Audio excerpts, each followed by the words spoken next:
Did they make No, contact? no. It's pretty close, but this is going to be a drag race. Right Look there. At this. Moves him to win it. Carl Edwards bump and dump and run. The bump and run. There it is. Gordon underneath to the lead. 2 laps to go. Didn't mean to really turn around. Meant to rally his cage up. Yeah, welcome to the Bump and Run podcast. I'm your host, Michael D. White, joined by my two best friends, Matt the Stat Man Reilly and Eric Daytona Ron. Hope you guys had a great weekend. Hope you guys had yourselves an Alex Bowman type of weekend. He was the big winner down in Martinsville for the Xfinity 500. Make sure if you're enjoying this show, like, share, subscribe on iTunes, wherever you're listening to us. We're available on all podcast platforms every Monday night, Spotify, Stitcher, iTunes, Amazon Music, iHeartRadio, and more.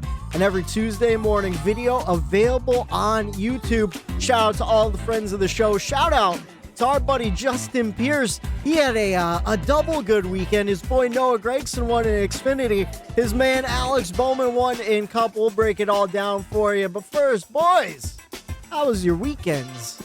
Matt, you were out of town. You were down and living the city life down in Philadelphia. How was that this weekend? Yes, sir. Yeah, we went down for the anniversary, for the first anniversary. We went to the Eastern State Penitentiary. So I've never been. For anyone from out of the area who's never heard of it, it's just literally an old-ass penitentiary, like right in the middle of the city of Philadelphia. Yeah. And they have like haunted tours and all that. They had like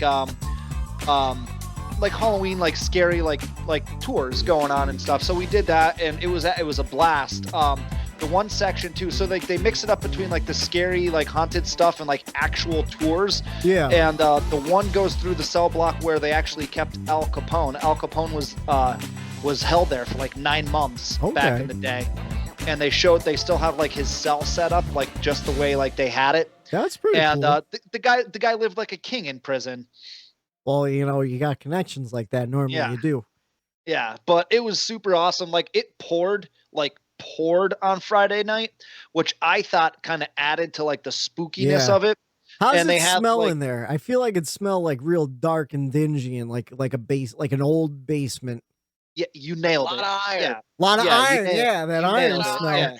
Yeah. And like then they have different drinking stations too, where like if you're of age, you get like a stamp, and if you want to drink, you can go and like get blood some food and stuff. Yeah, drink like they have what, blood? Is that what you just said? Yeah, Halloween penitentiaries and shit. So yeah, I mean they had like Halloween drinks there too. So they had like this one thing. It was called like a bourbon pumpkin or whatever. So I'm like, yeah, give me one of those, right? Yeah. It was delicious, but it was like you had to take out a small business loan to buy it. But no, it was really fun. It was a lot of fun. We got to Saturday morning. We walked around downtown Philly for a little bit before we headed home. And we went to the Reading Terminal Market, which, again, if you're from out of the area, it's literally like this huge-ass indoor market that has like all different types of food and groceries and all that type of different vendors and stuff like that. It was really, really cool. There's one big place down there. I forget the name of it, but they do a pork sandwich with like greens and Swiss cheese on it. Did you get that? You know what I'm talking about? I know what you're talking about. No, I didn't. I got a cheesesteak, stereotypical Philadelphia. I got a cheesesteak, which honestly, it was good. Like it was fine, but we have better cheesesteaks in northeastern Pennsylvania, like bar none. There's a place called Cosmos in Scranton, Pennsylvania, that is the best cheesesteak you will ever get. I can guarantee it. Well, they get their bread from somewhere down in Philly too, though. The cheesesteak, it's all about the bread and stuff. Yeah. And you want to know what? There's like a million fucking cheesesteak places down in Philadelphia too. Like you got to ask a local. They'll tell you which one's the best. But there's always like Pat's and Geno's. Those are the big like tourist ones. But there's like, I think Tony Luke's is a real good one. Our buddy Keeney always talks about that one as being like super legit, you know? Tony Luke's is Cheney though. Now, like they have a Tony. Oh, yeah, they've expanded. They have a Tony Luke's. Yeah, they have a Tony Luke's in Ocean City now. Like they have. There's a Tony Luke's right in the casino now, right here by us. Is there? There's really? a Tony Luke's in the casino. Yeah. That makes sense. Yeah. I'm telling you guys. Good too. Really good. Dana and I, we go Cosmos in Scranton. Yeah. Cosmos in Scranton is the best cheesesteak you'll ever get. I promise. No, I'll secondhand that one. They make a good one. I like the pizza cheesesteak. They put a little sauce, little cheese, and little sacrilegious on my end, but that's fine. Yeah, well, you want to, if I'm going legit, then it's cheese and provolone. That's the true connoisseur cheese for it. None of that whiz shit. Whiz is for tourists, in my opinion. But but if I'm going for something crazy, give me a pizza steak. I want a little sauce on that bitch, Sure. How about you, Eric? You said you were a little fuzzy on what you did this weekend. Did you figure out? I know you were watching the truck race on Saturday, weren't you? Well, I wasn't watching the truck race. Was I? No, I was not watching. So Friday night, went down to the local watering hole. Yeah. Had a couple, 2, 3, Jim Beams on the old rocks there, and got a little twisted up Friday. So Saturday was hanging quite a bit. Slept in and drove down and got me some Long John Silvers. Ooh. At around 3:00. So I listened to the truck race in the parking lot of Long John Silvers, hungover, eating some, some hush puppies, dude. And, I'll tell you what, the sides there, their corn, absolutely delicious. So, I listened to the truck race in the parking lot of a Long John Silvers on Saturday. That you're living like a king, man. You're living like a king. I'll tell you what, Long John Silvers is an underrated hangover food. I love Long John Silvers. It's nice and greasy. Yep. Here's the thing. So my 2 comments on Long John Silvers. One, I'm disappointed that the corn no longer comes on the cob. It's still delicious. Like whatever they put in that butter is so good. awesome. Oh, but so I miss those little tiny cobs where you're like, Yep. And the second one, Long John Silver's is the first food that ever gave me heartburn. I was like 12 years old. We were leaving Dorney Park, which is like a huge amusement park in Pennsylvania. And we got Long John Silver's late night coming back. And like in the middle of the night, I woke up, I thought I was dying. And I ate the chicken planks. Ever since then, I'm like, I'm never touching a chicken plank again. Now everything gives me heartburn at 33.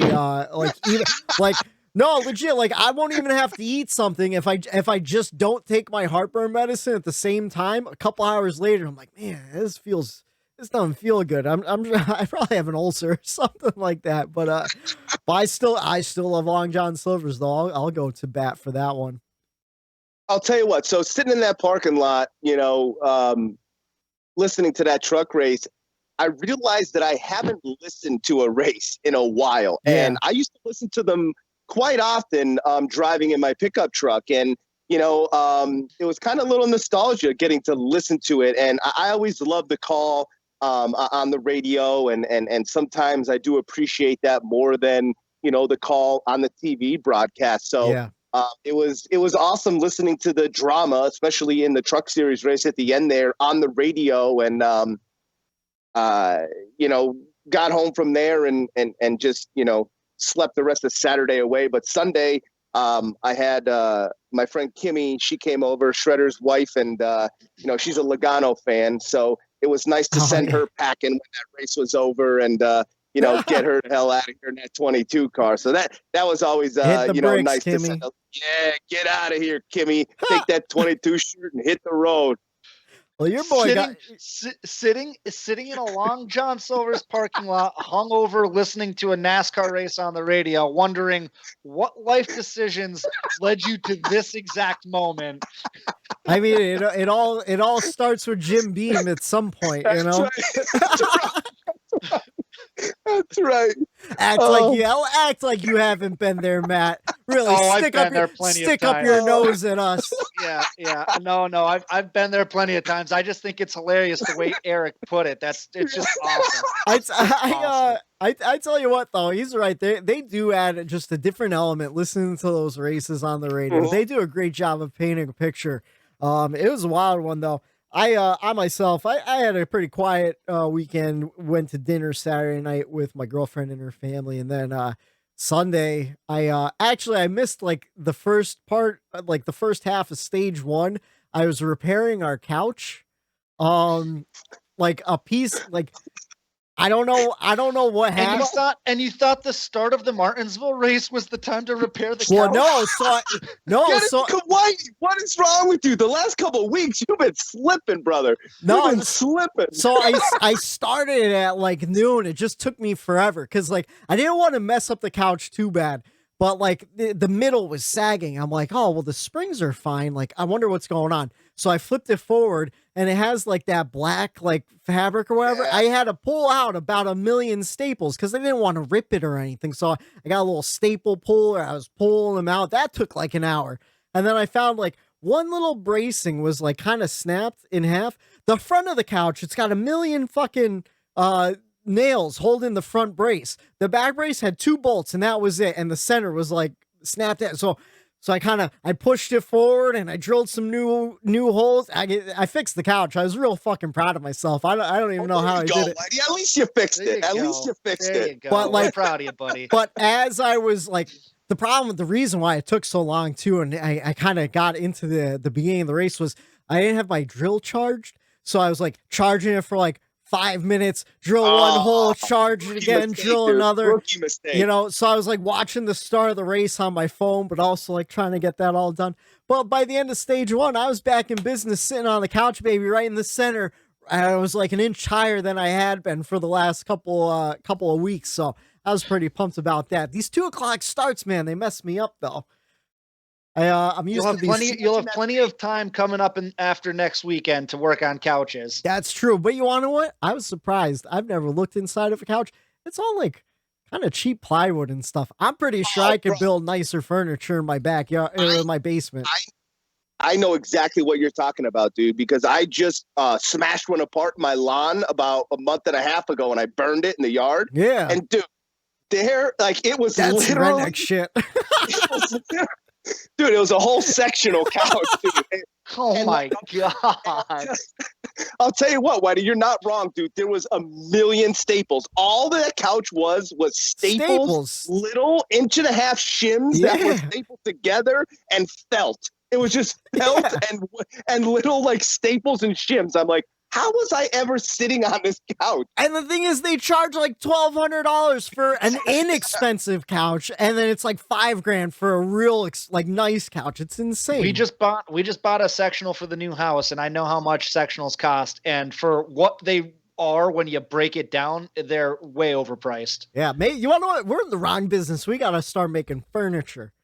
Anyways, we should jump into the NASCAR news though before we start losing people. Yeah. There's a championship race to talk about. Yeah, people are like, hey, I came here for NASCAR. I don't care about your furniture debacles. Anyways, fans are checked out by this point. They're like, I'm over these guys. These guys are insane. They didn't bring up NASCAR once yet. they're talking about booze hangovers, Long John Silvers, penitentiary tours, and couches. What kind of NASCAR podcast is this? It's been a long season. It's been a long ass season. We're amped up. Agreed. We're amped up from a great race yesterday and going into a championship race next weekend. So just stick with us. It's NASCAR from here on out. All right. So let's jump into the NASCAR news. Real light news week again, which is surprising with how much silly season we have left. Phil Surgeon will continue as Ross Chastain's crew chief when they move to Trackhouse. So nice to see that Ross and his crew chief will stay together for another year there. I'm really happy that Trackhouse is really picking up a lot of these Ganassi employees. I think that's a really good move on their part.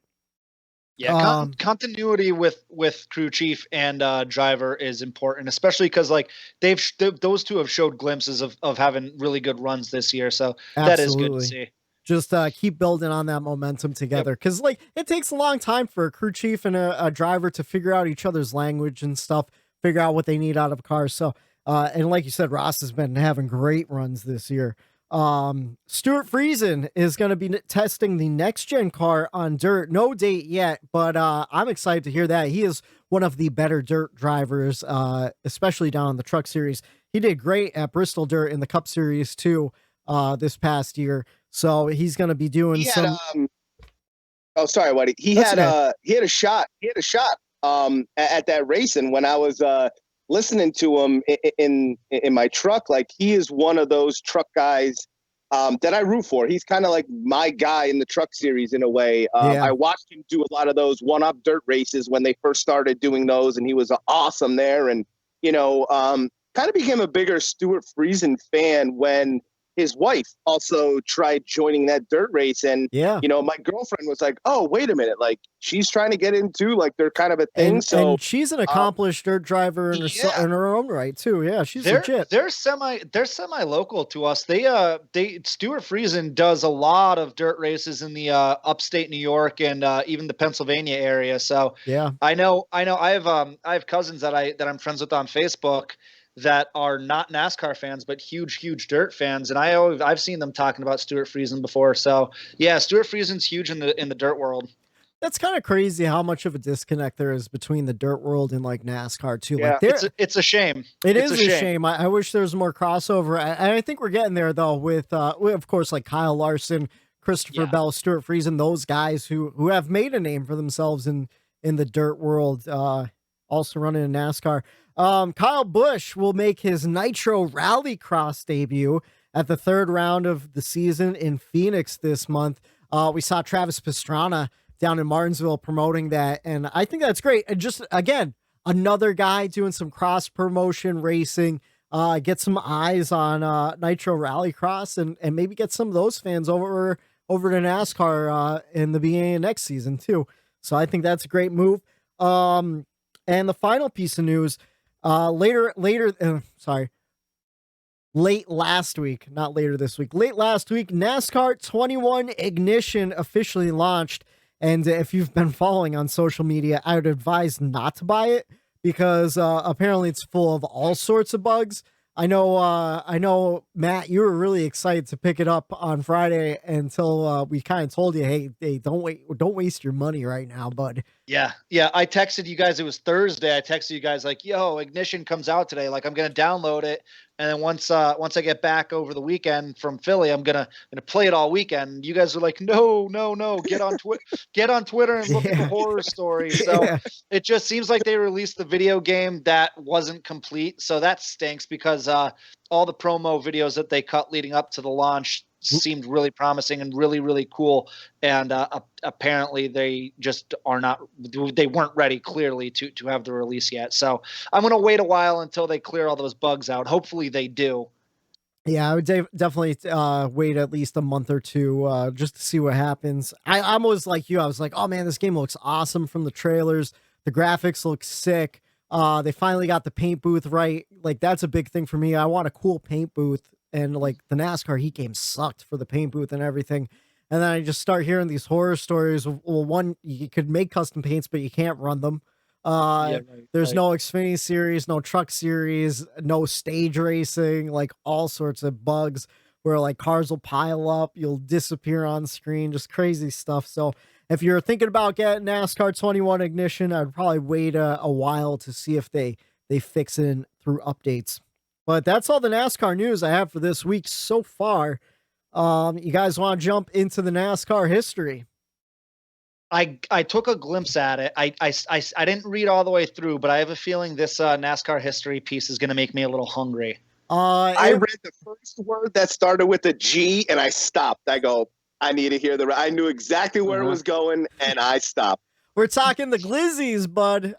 Which I don't know when glizzy became slang for hot dogs, but apparently it is. I feel like an old boomer figuring out some cool kid TikTok slang for the first time. Nearly 75 years ago, a handshake deal would lead to one of the most beloved snacks in motorsports.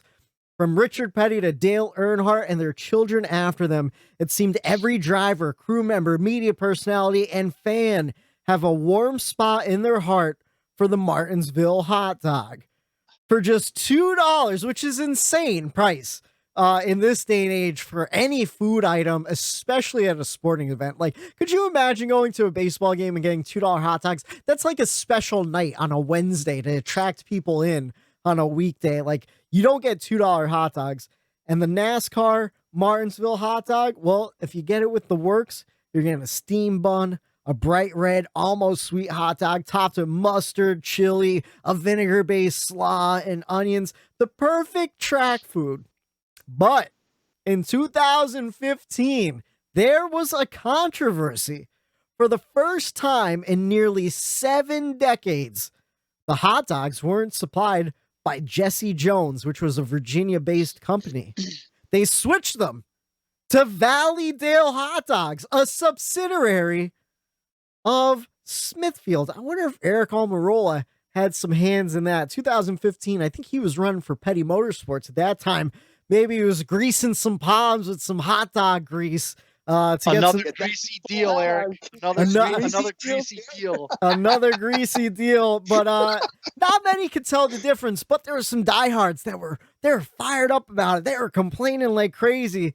Well, by 2018, a new deal was struck to bring back the iconic Jesse Jones dogs. Effectively, the Martin hot dog has become one of the greatest and longest running NASCAR traditions. I think Martinsville is the oldest track we go to. Next year will be its 75th anniversary, and the hot dog is right up there. I think at 70 plus years. So definitely one of the longest running NASCAR traditions are those Martinsville hot dogs.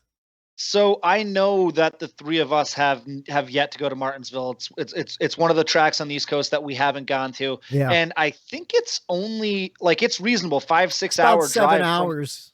From where we are. So we are going to do that at some point because I need to get my hands on one of these hot dogs and I need to see a race there as well. So guys, we got to make that work some way, somehow, eventually. Maybe we should aim for the playoffs next year, you know? Oh yeah. If we're going, it's going to have to be that playoff race for sure. And we'll jump into in the race grade. Sure. You want to get right into the race weekend though. Your truck race, Zane Smith needed to win to advance, and he did.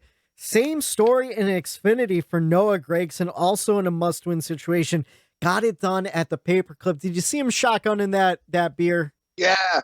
I tell you what, I've talked bad about Noah Gragson the whole entire year on this podcast.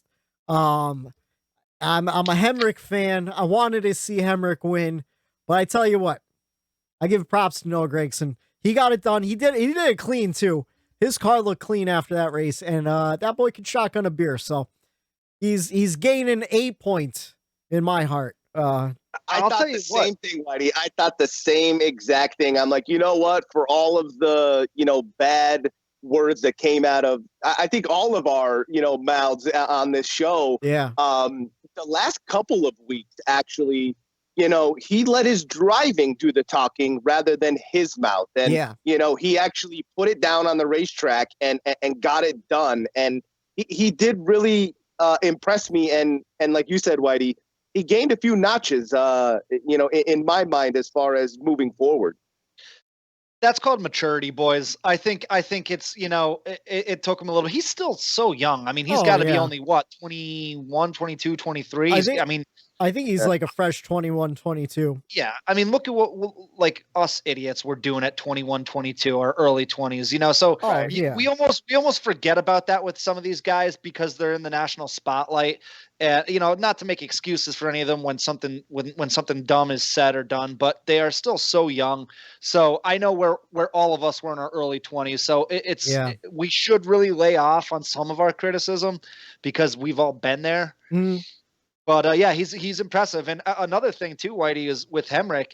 Could you imagine how sweet it would be? How many times has he been so close to winning his first race?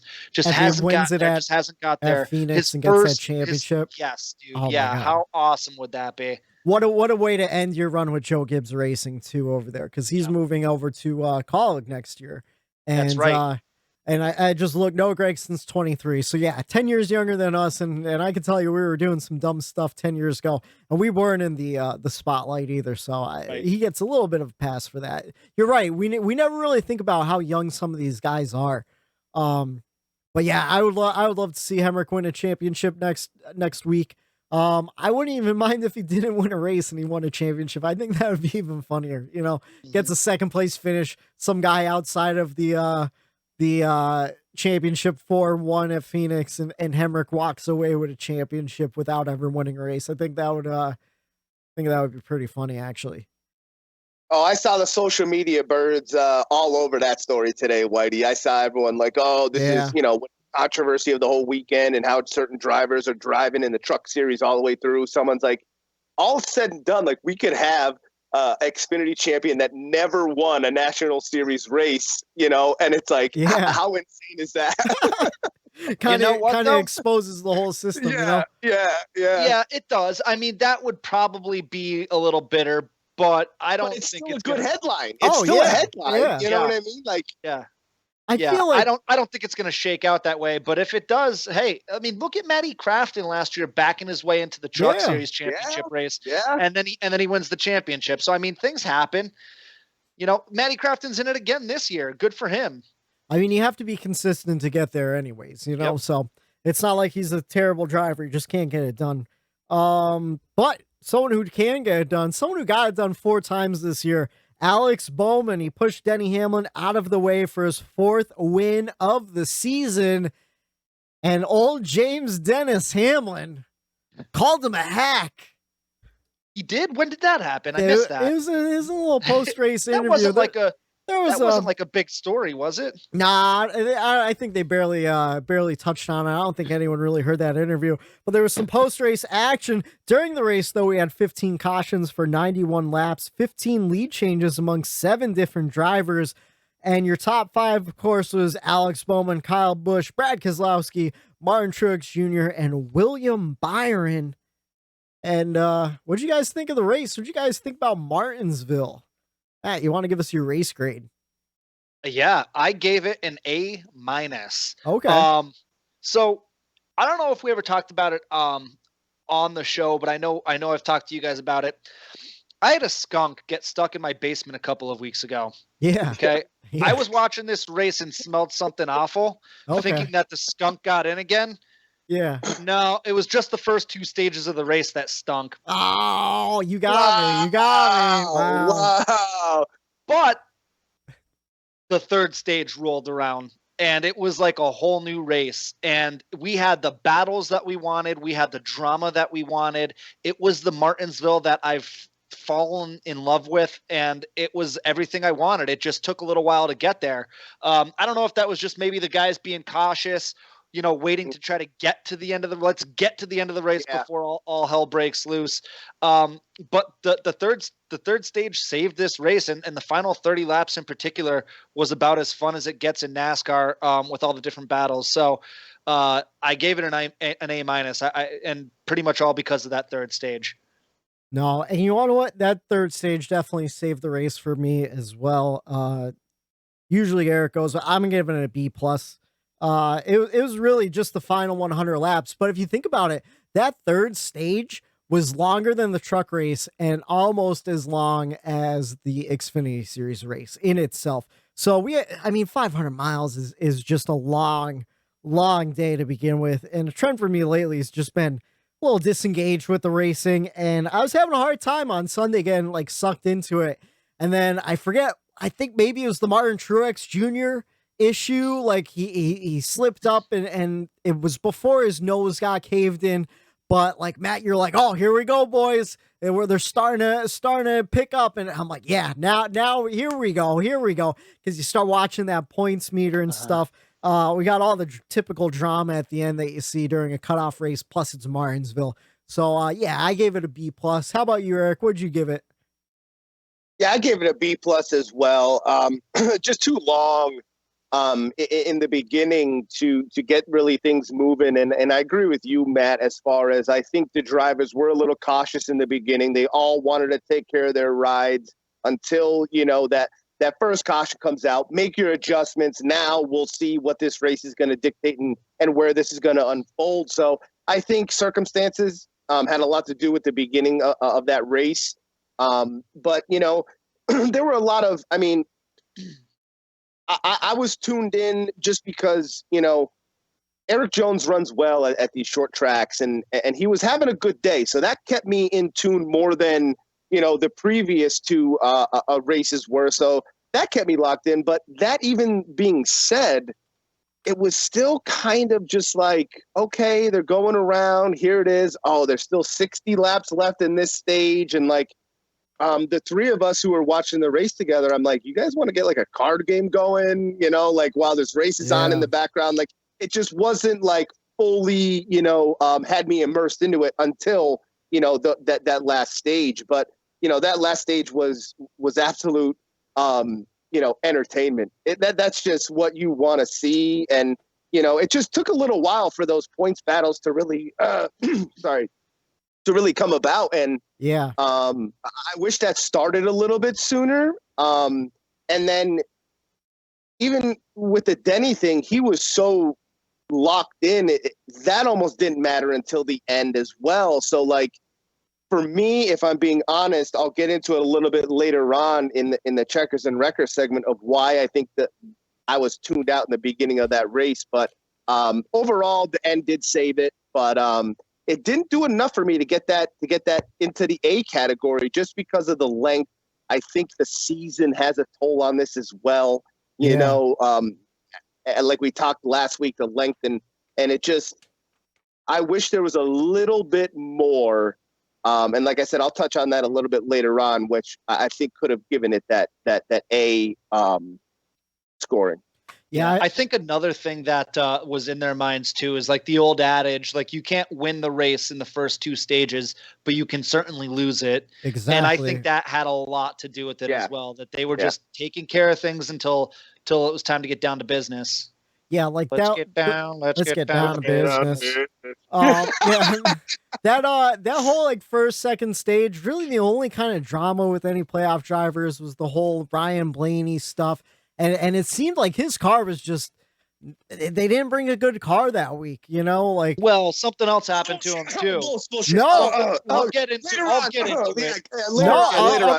I'll bring it up right now. Austin Dillon, when every expert said like that wasn't Austin Dillon's fault. Like Ryan Blaney had an issue firing off out of that corner, and Austin Dillon drove Coming through. From an RCR fan, I could definitely see that being your.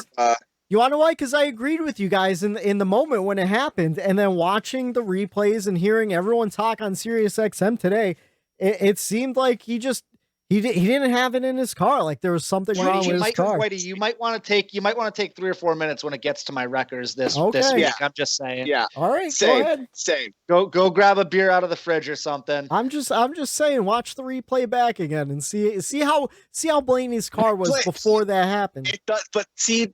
I agree with you there, but there's other factors involved. Oh, yeah. Well, are you guys putting on your tinfoil hats because of what happened last week and everything? Because no.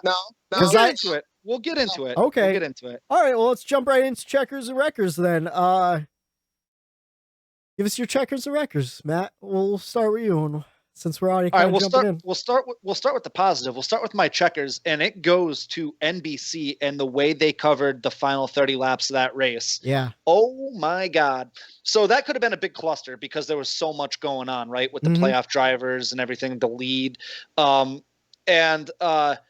had multiple boxes going to show us all the battles that were taking place for the last 2 open playoff spots, right? Because Larson and Chase were already locked in. So there's only 2 spots left. And, they had all these battles going, and Rick Allen and company did an amazing job of just kind of filtering, jumping around from box to box, just kind of talking about each battle as a big moment happened, and nobody stepped on one of the other guys. Like they all just kind of they covered it perfectly. I thought it was a great broadcasting moment that they did such a good job with, and it just added to the drama because of how good of a job that they did with that. So got to give credit where credit's due there. I thought it was perfect when they did that 3 box. They showed 3 different battles happening all at the same time. I thought they did that last week too. And that just goes to show you like how NBC could step things up throughout the season and stuff. I thought that was genius. And then you have like Martin Truex Jr. slipping back, and you see his points going as he's falling back, and they're talking about like we're watching it in real time as these guys are in and out of the championship race as they're racing. And then they're talking about, well, it looks like Brad Keselowski and Kyle Busch, they're going to restart right next to each other. Both of them have to win this race, and only one of them can do it if either of them are going to do it. And then that there's bad blood with those two in the past. Yeah. So there's the drama and the anticipation of, is that going to get chippy? I was waiting for something to happen there too. I was excited for that. I was too. So, I mean, all in all, it was just phenomenal the way NBC covered it. They do such an amazing job. The one sad part about the end of the season is not only is NASCAR gone for a few months, but those NBC guys, we have to wait until the middle of next summer to get them back. So that stinks. But we can get into it. My records, if you want to. My records goes to Austin Dillon, but really it goes to both RCR drivers for a body of work of what they did over the last 3 or 4 races. Now, I also want to say this for anybody who might not know. I not only don't have a problem with Austin Dillon and Reddick, I actually like both of them. So this isn't like a smear campaign or anything like that. I'm just calling it like I see it. Okay. It seems like they couldn't help themselves but continuously try to ruin playoff drivers' days in the past month, whether intentional or not. And I believe it wasn't intentional, but again, a body of work over the past 3 or 4 weeks. They just kept doing things. You've got Reddick ending Willie B's playoff hopes at the Roval. And then yesterday, in my opinion, Austin Dillon destroying Blaney's quarter panel by and then completely just kind of ruining his day and preventing Blaney from ever really having a shot. So that is my records for this week. I'll just hop on here, Whitey, because that is also my records is going to Austin Dillon. But for a different reason. I understand shit happens on the racetrack, and that's NASCAR. You know what I mean? Yeah. You can't help that. And yes, in the last couple of weeks, like Matt stated, there's been some questionable moves and calls and bumps. Yeah. Yes. So my reasoning though was, I think that incident really affected my race grade. I think if Blaney's car doesn't get damaged there, the middle of the stage, the middle of the race in stage 2 is more interesting. The points battle at the end, when you have Keselowski and Blaney and Kyle Busch and Truex, I don't think Keselowski is in the mix with Kyle Busch if Blaney doesn't have that damage. I think Blaney getting damaged really just dulled the playoff point and everything. So for me, it wasn't necessarily Chase locking it up after the first stage. Right. Yeah, so that kind of brought things down a little bit too. Right. So it's not I'm not ragging on Austin Dillon or RCR here. I'm just saying that move in general, Blaney getting hit and that damage, and like you said, Matt, he never came back from that. I was so devastated because I think obviously I've become quite a Blaney fan, but I just think for the overall race and for the fan experience, I think having Blaney at the end of that race and even in the middle of that stage 2 could have really made, him being in the mix really would have made that race a lot better. And at the end, it would have been even crazier. So I just think it was just a bad, and I think it was so bad for me, early in the race like that. Everyone knows it was a 500 miler. Everyone knows that they want to gain positions. And so early in a race, yes, Whitey, to your point, I could see it. Blaney might not have had the car off the go, and, he shouldn't have been back there. You could definitely say that racing around there. But Austin had a good car. He was around all day. He was battling. He did have a car. He was aggressive all day, though. So, I did like to see that. It wasn't just his mentality with one drive. He was just aggressive. RCR, I think they have kind of and I know this is not what Whitey wants to hear, and I've stated it in our text, RCR has a Penske mentality of, we don't give a shit what you say, what you do. We're a part of this racetrack. We're part of this field, and we're out there to win. And I could respect that to a point. But I just feel like I was upset because it changed my race grade. I feel like it changed the, I don't know. It took you out of it. Yes. It took me out in the beginning. I'm like, damn, Blaney's done. Oh, then the battles weren't happening and the points were kind of what it was at that point, and I'm like, when is the drama gonna unfold now? Yeah, you know? then you kind of get checked out, and it's hard to get back in the groove. Yes. So it's really not a dig on like RCR, Ross, and Dillon. It was just an unfortunate thing that caused the race to be a little less dramatic for a longer period of time. You know, so that was my wreckers. Is that instance? You know, I thought Martinsville was going to be what Martinsville in my head. I had it planned out, and I think that little like drama all day long. You know. Yes. No, I completely understand what you're saying. Also, to that RCR mentality, they've had that ever since the 80s. They're a bunch of good old boys in a shop in Welcome, North Carolina. They don't give a fuck, you know. Like they're ready to go. There's one man that put that mindset into RCR, Hell and that is Dale Earnhardt. Oh yeah, and you want to know what? I like to think that Tyler Reddick has a little Dale in him, and he's You know what though? Richard Big RC. I mean, he shot someone a couple years ago breaking into his house. Oh yeah, so hey, hold my watch. Well. Yeah, hold my watch. Hold my watch.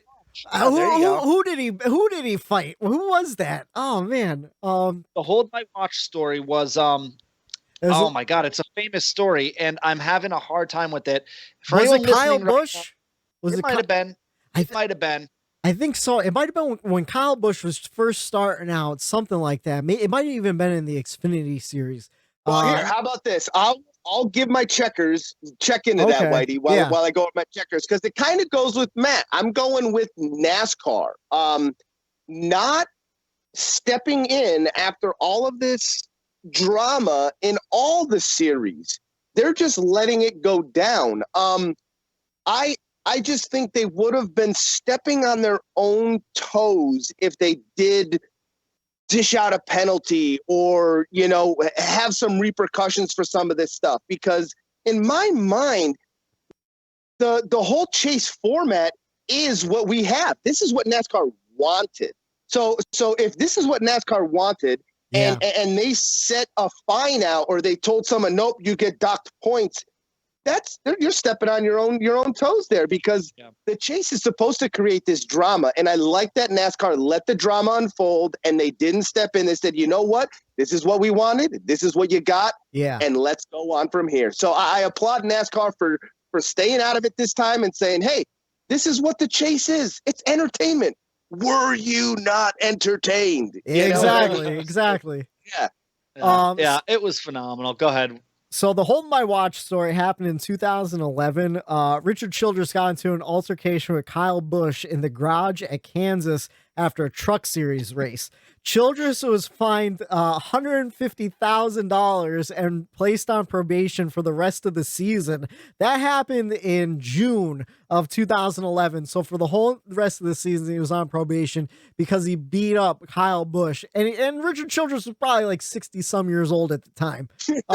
So I mean, that's the RCR mentality. I'm sure RC, and he told someone to hold his watch, which is just a badass. That watch was probably worth $150,000. There.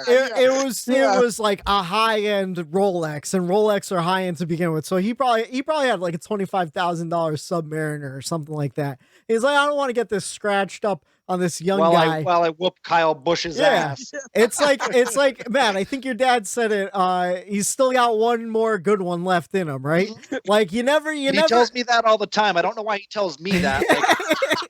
He's waiting for you to poke him.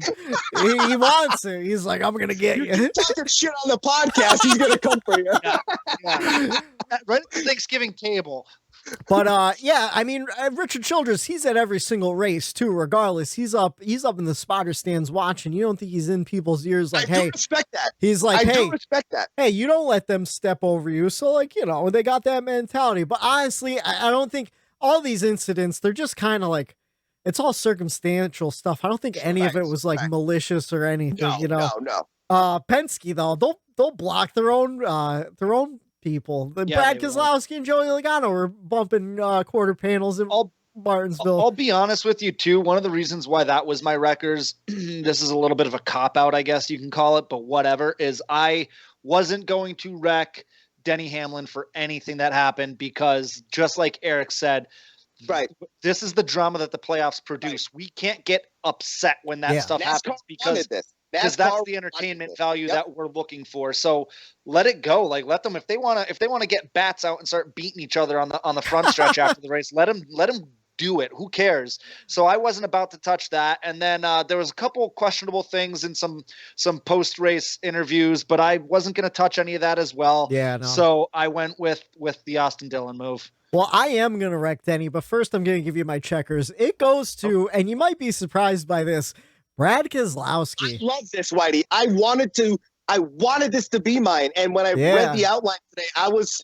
pumped that you chose that, because like I agreed with everything that you said about that. I was pumped at your checkers. Yeah. So I never thought I would give Brad. I never thought I'd give Brad my checkers, but two, I never thought he would go this far in the playoffs. Mm-hmm. I actually did have to look it up though. I was curious. A couple months ago when we were in the off season, we did go through what we thought our mock playoff would be and who would get eliminated at what point. And I did have Keselowski going out in the round of 8. So he did make it that far. I think we'll go over this in a future show, maybe during the off season or maybe next week after the championship race. We'll all look at our playoff standings. But honestly, as the season progressed, I didn't think Brad Keselowski was really going to do much in the playoffs.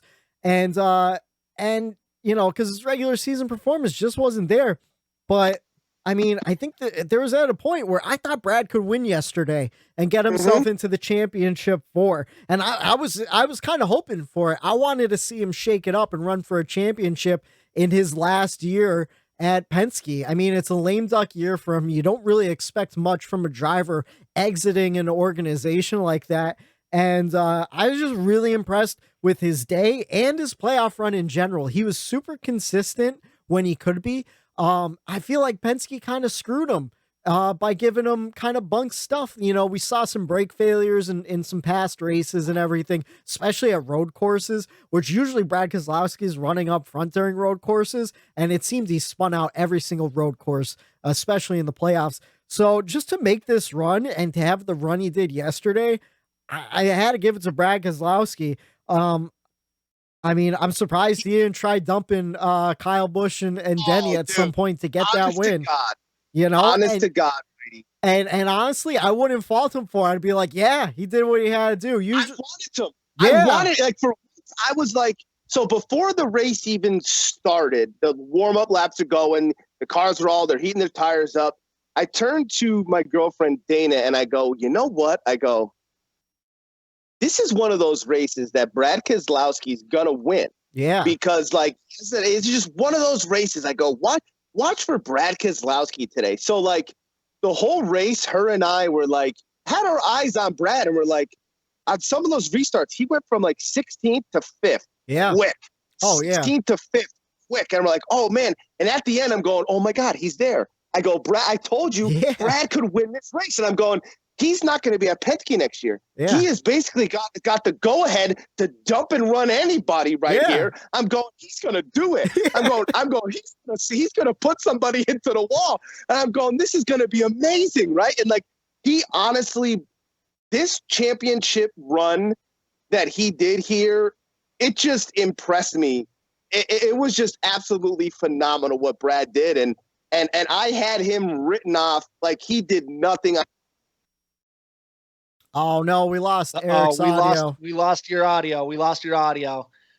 Eric, I think your headset might have died out. But yeah, I agree, man. I was hoping to see Brad do something. Eric, you're unplug it, Eric. Unplug it. Yeah, we're having some technical issues here on the Bump and Run podcast. Eric, I think just unplug it from your phone. Unplug. But yeah, man, I would have loved to see Brad K get that win, get into the championship for just kind of as like an FU to Team Penske, as you know what I mean. Eric's working to get his headset working here. I think he's got a kitty on his lap too. You said while he's working that out, can't hear you. We cannot hear you, Eric. While he's working that out, Whitey, you said you were going to wreck, I believe, Denny for everything that went on there yesterday. So let's hear your side of things. So I had to give my records to Denny. I understand the frustration and stuff. I just thought it was beyond uncalled for to use your car as a battering ram. Like, I understand, like, you know, you're aggravated at the end of the race. You might come down and door them a little bit, keep going, and then move on to pit road. I just thought it was a little much to kind of like bump his nose and start burning out against them and everything. Like, that was like some real aggressive stuff. I think I would rather see him punch him in the face on pit road than do that with his car. So, I mean, I don't know. So here's what I'll say about that is I have a couple different thoughts with that. Yeah. One, I don't think he did anything dangerous, just because if it was on pit road, if it's on pit road, there's reporters and other, you know, team members around. Yes, possibly, but they're on the front stretch. They're by themselves. Yes, there might've been a camera guy down the road a little bit, but for the most part, they were going not even a mile an hour. They were locked up, you know, touching each other when Denny kind of ran into him a little bit there. If anyone has any reason to be pissed off, I would say it's probably Mr. H, because I don't know if you saw the slash that the damage cut in the front of Bowman's grill there, but he cut a pretty big slash into Bowman's grill. He destroyed a race winning car. So if anyone has any right to be pissed off, it's probably Mr. Hendrick. And I think the most dangerous thing that happened throughout that whole thing didn't even have anything to do with Denny and Bowman. It was the low-life scumbag who threw the open beer over that's the fence and bounced it off of Denny's windshield. So one thing I've learned is in my life is you don't waste a beer. No. And that guy did that. One. Yeah. Rule 1, you wasted a beer. You don't do that. And rule 2 is why unless it's on Jeff Gordon. Right. Why are you throwing an open can of beer onto the racing surface? So whoever that was, like, I'd hate to like sound drastic, but whoever that was should honestly never be allowed at a NASCAR race again. No, that's uncalled for. I know, like Eric and you guys, you're like, oh, it was entertaining. And I thought it was entertaining too. I was like, what the hell's going on? What is he doing? But like, the more I thought about it, I'm like, man, you didn't really have to do that. You know, like, I don't know. I'd rather see him confront him man to man, not car to car. You know what I mean? I thought the winner of the whole weekend, and I'm surprised not one of us gave him the checkers, was Denny's crew chief, Adam Lambert, right? Yeah. Adam Lambert coming over the radio and saying, picture. Think of the big picture. Think of the big picture. And Denny, you know, settled down and got out of there. But if he didn't do that, who knows what would have happened. So I thought cooler heads prevailed, at least on top of the pit box there, for Adam Lambert to calm Denny down and get him out of there. Absolutely. And sorry, what's that, Eric? Okay, so you guys can hear me. I'm back now, right? Yeah, you're back. You're back. Yeah, no, I agree with that too, man. Like, you know, I don't think there was a safety issue on the front stretch there. I think that happens multiple times. It happens quite a lot where someone's going to come back and, you know, the camera guy, he knows that there could be some action. He's looking for the action. So like he's aware. Did he go a little overboard? No, I don't think he did. I think if this was the 90s, I think the fans and everyone would be ecstatic right now. They'd be like, this is awesome. They would have loved it, you know? I mean, I'm not going to lie. I thought it was super entertaining. I was like, yeah, this is great. But at the same time, like, well, it's kind of like, I don't know. You're Denny Hamlin. You're supposed to be, you want to be a champion. You're supposed to be a champion type, you know, personality and everything.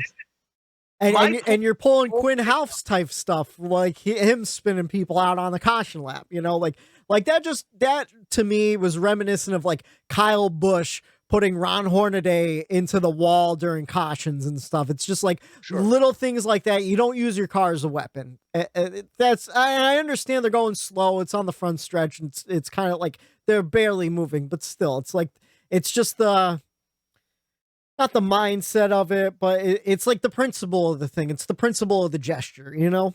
But that's where I think my point kind of comes in play is I think if you are a relevant sports athlete, entertainer, entrepreneur, whatever.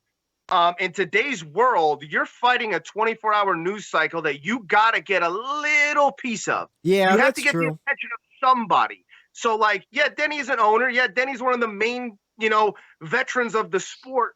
But deep down, he also has to make money. Yeah. He also has to supply money for that team that he's a partial owner for. And he has to, have that revenue behind him. And what better way nowadays in 2021 in the social media era than to cause controversy, man? Like, getting canceled or saying something crazy is a good thing nowadays because it gets clicks. It gets money. Denny and all this thing. He's on the front page of everything that's talking about NASCAR right now. So, like, part of me thinks Denny didn't want to do that morally in turn, but part of me thinks Denny did it for financial purposes. I don't think so. Did you see the in-car of that whole entire exchange? Yeah, Denny was pissed so off, pissed. man. He's double burdened. He was fired up. I don't think he was thinking about anything. He was almost unhinged at that point. Like he was pissed off. Listen, okay, like he gets his regular season championship taken away by Chase Briscoe. Yeah. Dump it when where was Denny in the lead? Yeah. So you go from getting your regular season points getting taken away from you, then you make it to the playoffs. You're in this gauntlet of a chase that you're in, and you have the 48 car, who is at the time out of the playoffs, get loose underneath you and almost take out your actual chase championship. Yeah. So when that happens, you're mad. And when you're mad, some of the stuff that comes to your brain and some of the stuff that you say, it is literally, you don't know where it comes from or how it comes out or why it even came out. So, like, I could see Denny's frustrations, and I think it stems from, like, he knows he's 40 now. He knows that he's been the dominant Time's car. running out. Look at last year. He and Kevin Harvick, two best. Guess who won the championship?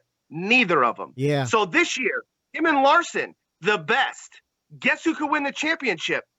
They might not. Yeah. So he knows this. He knows how hard the gauntlet is. He knows his time's running out. And when you have two drivers ruin a part of your season and both of them being championship detrimental, man, I would flip those two birds off too, and I would have done the same thing. So, like, I think people are looking at it like, oh, they're just analyzing the situation that happened there where Bowman got loose. And not the greater picture. And not the greater picture of where Denny's frustration is coming from. So it's like I just think, don't analyze that specific Martinsville incident. Look at the big picture here and why Denny acted the way he did, because normally Denny is a front runner of the sport when it comes to how things should be done, how they should be handled. And a lot of people, media included, respect Denny and look to him for answers, not just, cool interviews. They look for him for answers. He was very, very caught up in his raw emotion. So Denny did tweet after the race last night, and I think he shed some really good light on it, and he's pretty much saying what you're saying, and I'll just read it word for word really, really quick here. He tweeted out, "I don't expect you to understand my emotions. You don't see the time I spend working on my craft. You don't see the work these teams put in. You haven't been taken out twice in the last 10 weeks, one costing us our regular season championship, the other nearly ending our season. I don't care what your opinions are. I don't care what you think of me. You don't know me. Reverse the roles with your favorite driver. Feel the same? There's obviously a lack of respect out there that needs to be earned back, the easy way or the hard way. I got here through the hardest path possible. No last name, no money, no backer. I'm blessed beyond words. I've spent 16 years trying to accomplish the sport's highest honor. This week brings a new opportunity to achieve it. I'm ready. My team is ready. Fucking bring it." Now all right. Here's my. I think he's ready to go. That sounds like a man who's back. He got it out of his system and he's ready to rock and roll going into a championship race. I think he so badly does not want to be considered the best to never win it. Yeah, he doesn't want to be another Mark Martin. Obviously, he sees Mark Martin. I know Mark Martin in interviews has talked about how upsetting it is to think about the fact that he never won a championship and that he'll never have that opportunity. So.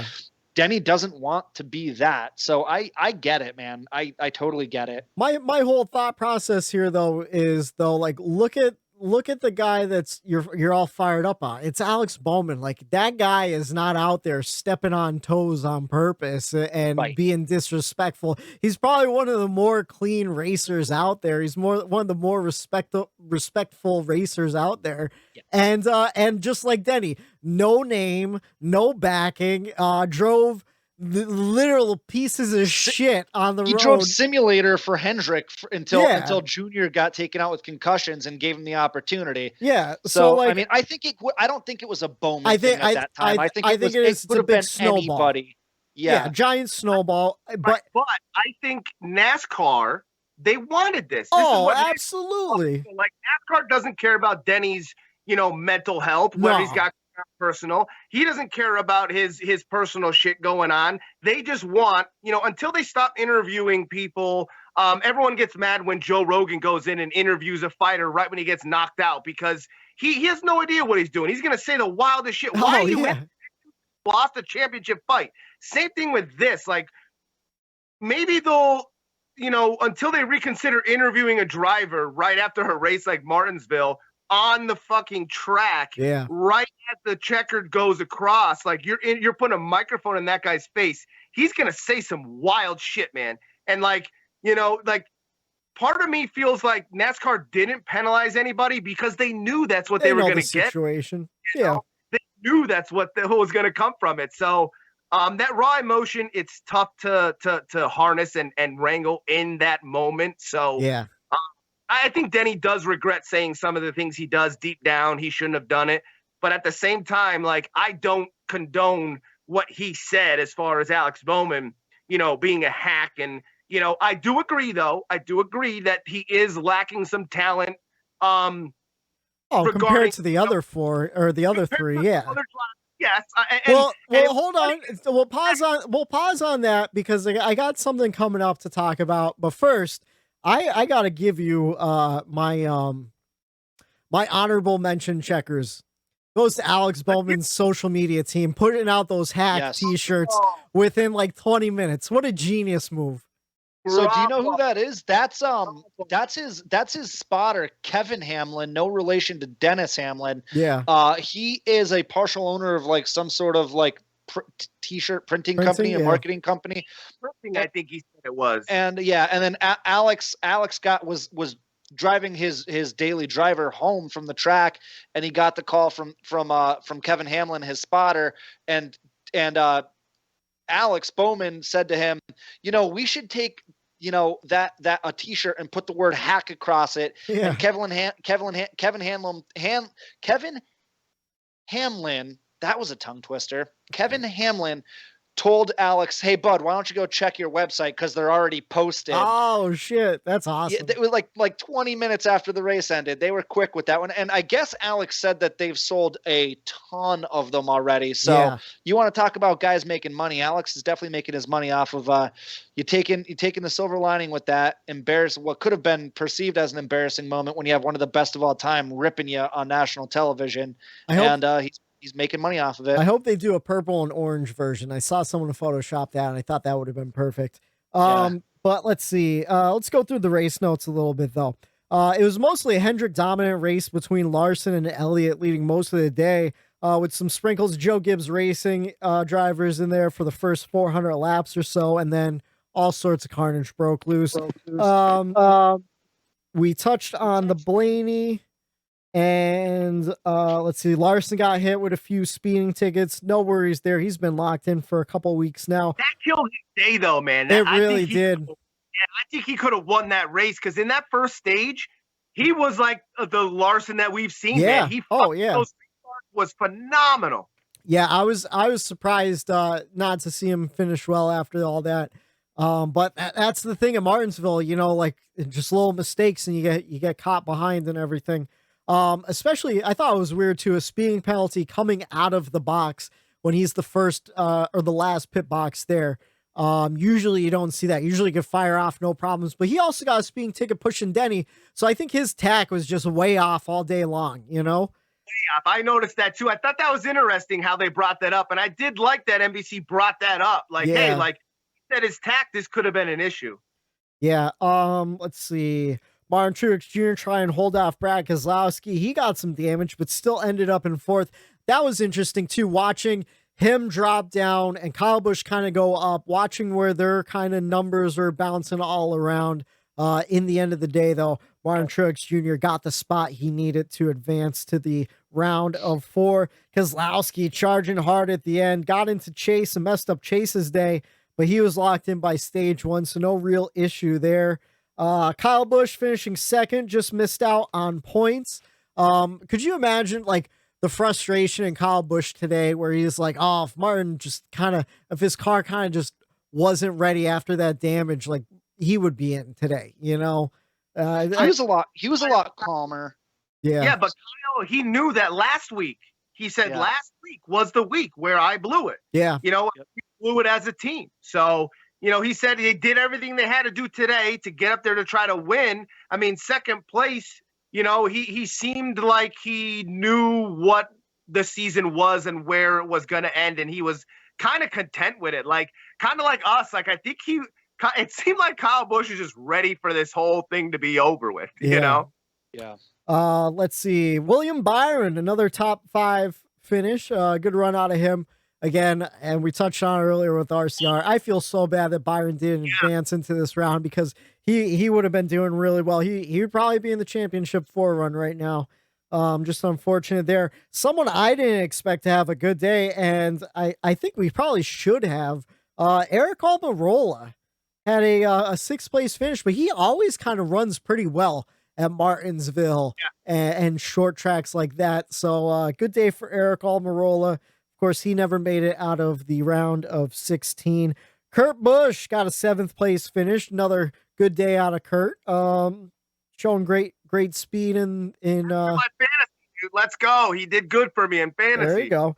Your boy Eric Jones with an 8th place finish. Great day for Eric Jones. Loved every minute of that, you know. And he was in the top 10 all day long too.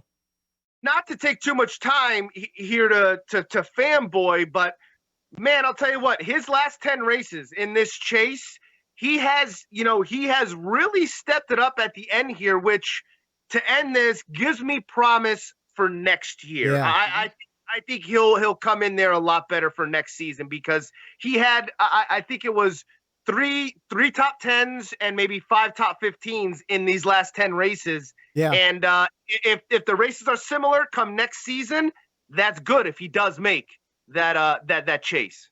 Oh yeah. And especially since like, you know, of course he's in a new team this year. So maybe it just took that long to kind of get in tune with the crew chief and everything, make some adjustments here and there. And like we've been saying all season, we have a new car coming next year that should be not the great equalizer, but it should put more people at some level playing field. So I'm saying Eric Jones, you might see some runs like he had at Joe Gibbs next year, depending. We'll see how the car goes. Chris Buescher, 9th place finish. One of those guys where, you know, no one really talks about him, but every now and then he pulls off a top 10 and he's pretty consistent with top 15. So Joey Logano rounding out the top 10. I feel like he was in the front for a little bit, but then like he kind of just faded off. I don't even remember though. Do you guys remember what happened to Joey Logano this race? Was there any like contact with anybody or? He was out front for a little bit. He was just like off sequence or strategy or something because I remember towards the end he did go up front and I'm like, oh no, here we go. I think Kimmy was over and I'm like, if Logano wins this and she's here, I'm throwing her out my second story window. No, you want to know what you with your wife and all, but oh my god, I would have been fuming. Yeah, you jogged my memory. He had pitted for tires during one caution, and then we got a quick caution when everyone else came and pitted, and he stayed out, so that put him back up front. But yeah, then he kind of faded quick. So now the performance Joey Logano, he needed a win to advance, just like a lot of these guys. But that's pretty much what I have for race notes. I think we pretty much covered it all. Would you guys say the same? I agree, man. We have a championship to preview. Oh yeah, and we're running out of time. It's getting late quick. Here on the Bump and Run podcast, though, everybody talks about the winner, Alex Bowman. We want to talk about the guy who came in last place. Of course, this week it was Joey Gase. He had some electrical issues. I think that's the second time in the last couple of weeks that Joey Gase had the same issues that took him out early. We'll see what happens with Joey Gase next season. I have one Pickle Lane segment that you guys aren't privy to. It came to me in the middle of this podcast. One simple question. The choose cone is out. I give you a topic. You get to choose which side of the aisle, which lane you're taking. Is Alex Bowman a hack?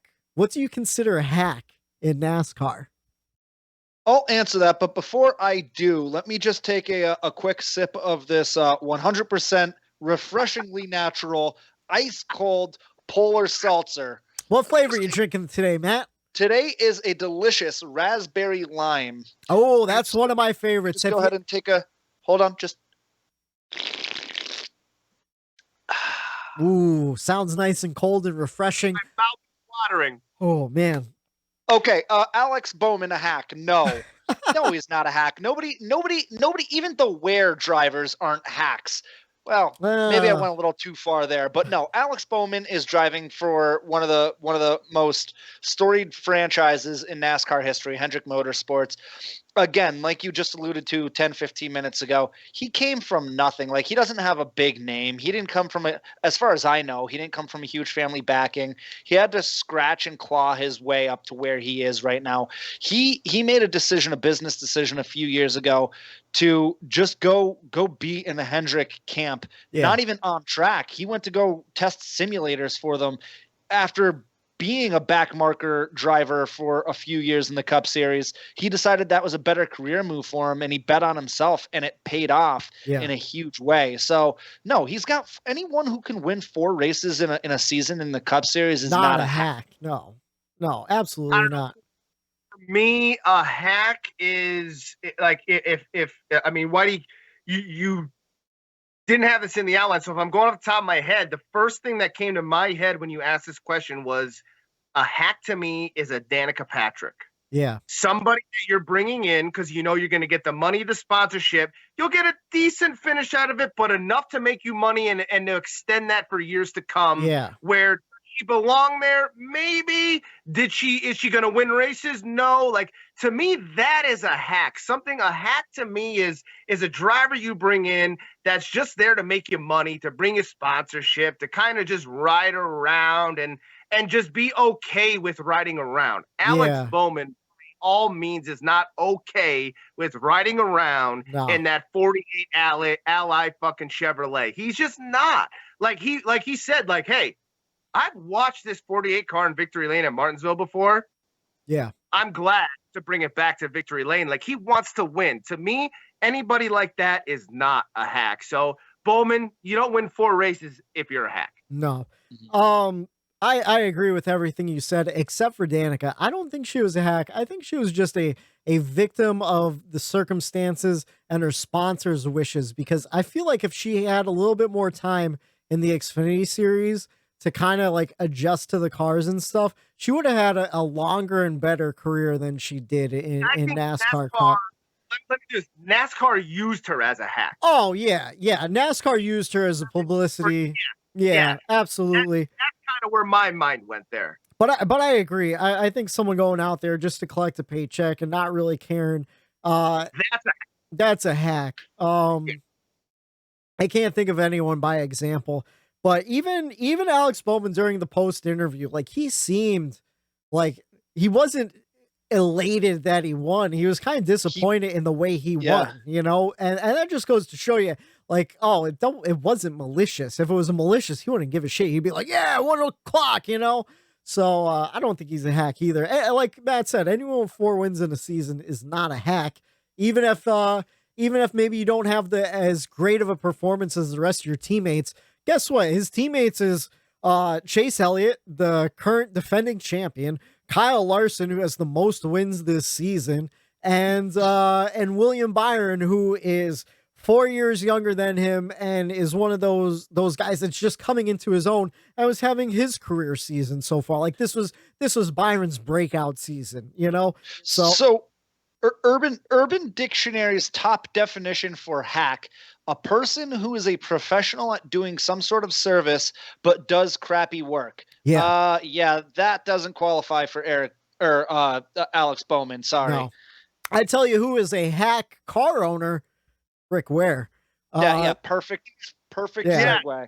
I think we can all agree on that. I think we all agree on that one. So let's jump into this weekend in NASCAR. Oh, baby, it's championship weekend. Man, we got a packed weekend coming up. Friday, 8 p.m. Trucks will take the track for the Lucas Oil 150 on FS1. I thought it was interesting that the Truck Series is the only one with a title sponsor for this race. Saturday, 8:30, Xfinity will be on NBCSN for the NASCAR Xfinity Series Championship race. And Sunday, 3 p.m. on NBC, it's the NASCAR Cup Series Championship race. Of course, in Phoenix, Arizona. And I don't have the top 10 lineup for you because for the first time in oh so long, we get a proper practice and qualifying weekend. And like I said, it's jam-packed. Friday, we got Cup practice at 4:05 on NBCSN, followed by Truck Series qualifying, which will be on FS1 at 5 p.m. Xfinity final practice will be at 6 p.m. on Track Pass on the NBC Sports Gold app. So if you don't have Track Pass, you could sign up for 1 month. It's like $5.99. So if you want to see Xfinity Series final practice, Saturday, 5:30, Xfinity Series qualifying also on Track Pass, and 7 p.m. Cup Series qualifying on Track Pass. So I think one of us is going to have to sign up for Track Pass this month. I'll probably do it. I'll share the password. That way you guys could see that final practice and all of the qualifying, because I do not want to miss Cup Series qualifying. It's been too long since we've seen it, and I can't wait. I love a nice full weekend like this. I hope it means that we're going to have full weekends coming up in 2022. But, Matt, we got some betting to do. Were you able to get the betting odds? Did DraftKings update yet? So DraftKings does not have the betting odds up. Like so the past couple weeks we've been doing the driver props, just straight up, driver versus driver it's prop like bets, pairs, who's going to finish. And I believe because there is practice and qualifying that those are not posted yet. So I mean, I have betting favorites for the championship drivers, the championship 4, if you would like those. Okay. You know what? I'll give you them. So our favorite to win the championship out of the 4 is Kyle Larson. He comes in at a plus 170. Chase Elliott comes in at a plus 270. Denny Hamlin comes in at a plus 300, and Martin Truex Jr. comes in at a plus 380. So for any novelist bettors out there who don't really understand what I mean there, let's take Chase Elliott, for example. He's plus 270. If you were to put, what that means is if you were to put $10 down, the payout would be $37 and so forth and so on. So all these guys have really good odds. I mean, if you have some balls, I mean, and you think Kyle Larson's going to win it, he's the favorite. Let's just say you put $1,000 down on Kyle Larson to win it because you really truly think he's going to win. The payout there is $2,700. So, I mean, if you're willing to put up the money, you can really win some good money here. Those odds are really favorable. I might put up $10 to win $27. That's more my speed of betting. Sure. But yeah, I mean, this is going to be exciting. It really, really is. So those are your odds for the championship. Like I said, sorry that we don't have the prop bets this week. They're just not posted because of qualifying and practice. But we have some other stats to give you as well. Yeah. Whitey, do you want to update them on our last week's props? Yeah, so last week prop bets, man, Eric went on a tear. So the first one... If that move at the end doesn't happen, I would go 4 for freaking 4. Yeah, you would have. So it was the first prop we did was between Chase and Denny, and we all bet on Denny because, of course, you don't bet against Denny Hamlin in the playoffs. If he didn't get punted out of the way, he would have won, but we all got I would have won $76. So that burns, man. That sucks. The next prop bet, Brad versus Joey. Eric and Matt both picked Brad. I picked Joey. I was the lone one there, and I got the big goose egg. I didn't win a single prop bet last week. MTJ versus Larson was the next one. You guys both picked Martin Truex Jr. I picked Larson, and for a good portion of the race, it looked like Larson was going to win that prop bet. Unfortunately, he had some speeding penalties on pit road, and that kind of screwed up his day. And then the final one we did was Blaney versus Busch. And Eric, Kyle Busch, and Eric surprised us all because he's been rooting for Blaney this whole entire time. He picked Kyle Busch to come up the winner between the two, and he was right. Me and Matt picked Blaney. We both got it wrong. I went 0 for 4. Matt went 2 for 4, and Eric went 3 for 4. He was killing it in the prop action. On a personal note, you guys peer pressured me into doing it wasn't a 9-pick parlay, but I did a 9. Pressured him. I did a 9-pick parlay, and I got 2 people out of 9 right. So I was just way off in my picks this week. I picked Austin Dillon over Bubba Wallace. He got me that one. I picked Christopher Bell over Kevin Harvick, and Christopher Bell has been money on short tracks this year. So I don't know. Tyler Reddick, he got like a 28th place finish. Now he got an 18th place finish.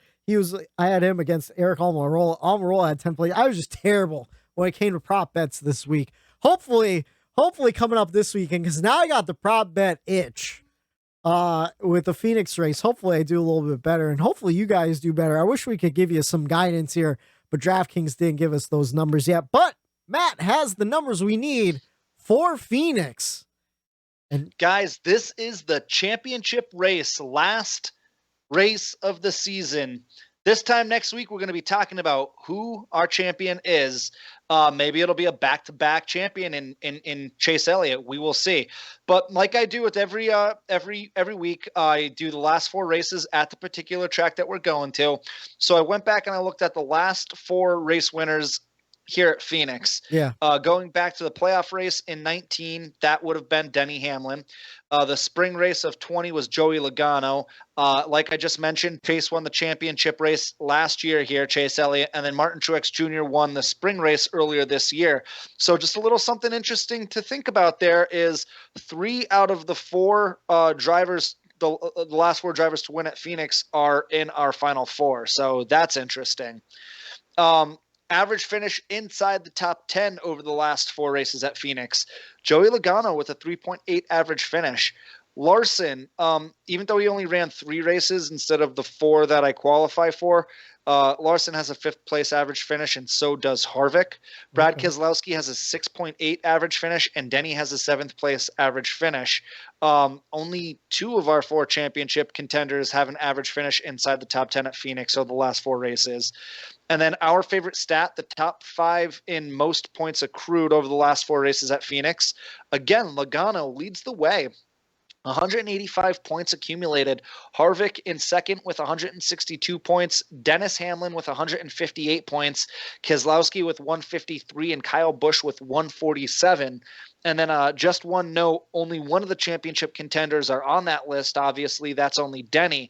The others are Chase. He's 6th on that list with 137 points. Martin Truex Jr. is 8th on the list with 129 points. And Larson is 12th on that list with only 3 races. He still has 109 total points at Phoenix.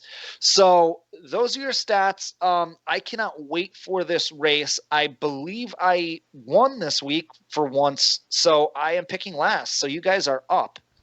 You did win, Matt. You picked Martin Truex Jr. to win Martinsville. He got you 48 points.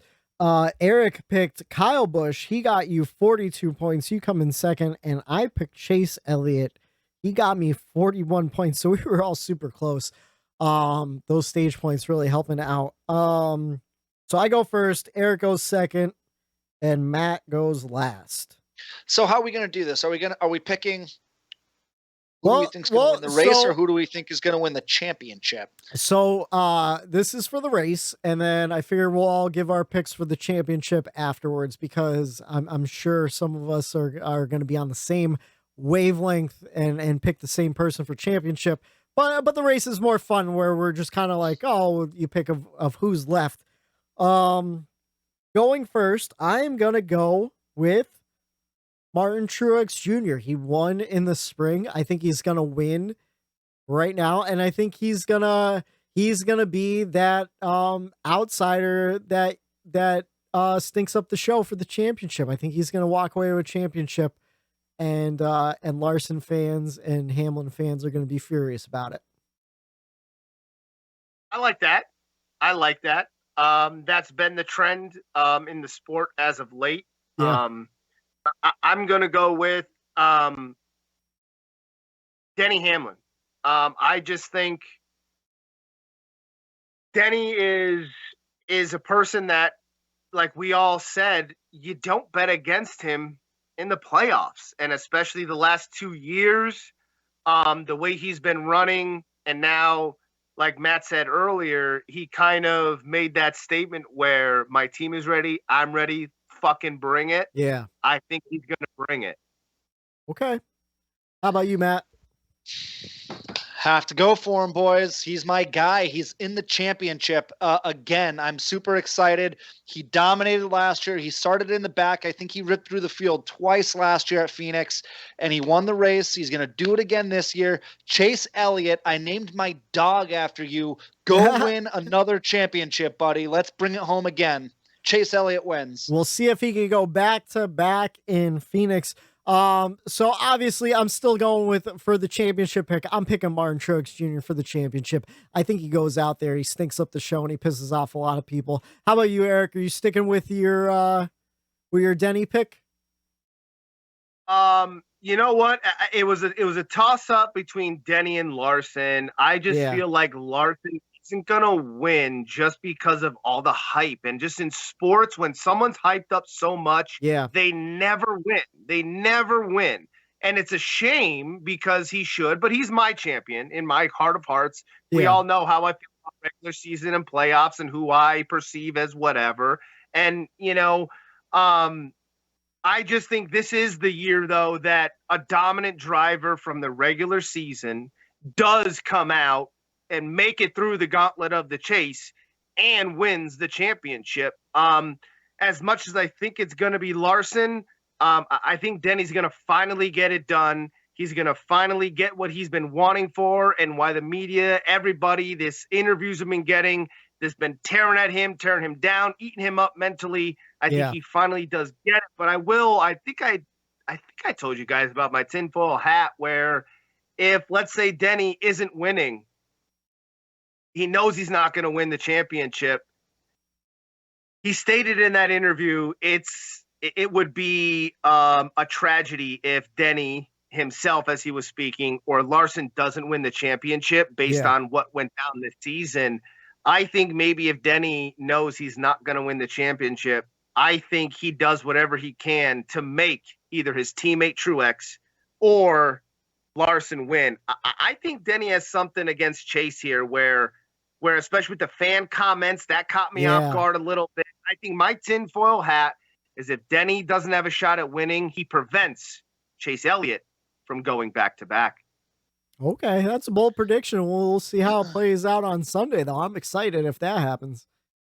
Hey, Eric, not so fast, my friend.